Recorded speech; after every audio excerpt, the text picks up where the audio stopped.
Ratu Elizabeth Bathory menjadi salah satu wanita terkejam sepanjang sejarah. Bagaimana tidak, dalam waktu 25 tahun ia telah menyiksa dan membunuh sebanyak 612 gadis muda.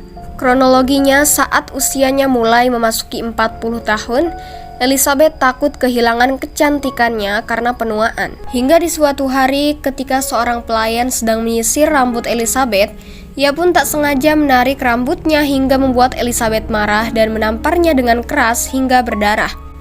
Melihat darah pelayan, ia berpikir bahwa darah bisa memberi kesegaran dan awet muda. Kekejaman pun dimulai. Awalnya Elizabeth membunuh pelayan-pelayan di kastilnya dan putri-putri petani setempat. Karena kehabisan, ia pun mulai mencari di desa-desa dengan dalih untuk belajar etika dan sopan santun. Setelah berhasil memancing korbannya, Elizabeth pun mulai menyiksa korbannya hingga mati dengan cara digigit, dipukul, dibakar, dimutilasi hingga dibiarkan kelaparan. Kemudian ia mengumpulkan darah-darah mereka dalam sebuah ember untuk dituang ke bathtub pemandiannya. Agar tidak terlihat mencurigakan, ia pun mengubur jasad para korbannya dengan prosesi pemakaman pendekatan agama.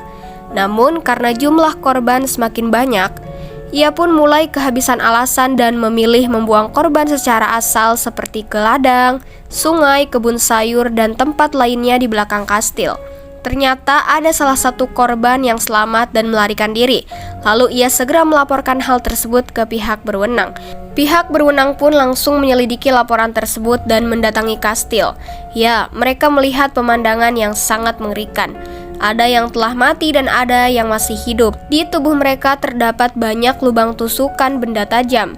Mereka disiksa berminggu-minggu bahkan berbulan-bulan, lalu digantung di langit-langit kastil untuk membuat sebuah pancuran darah.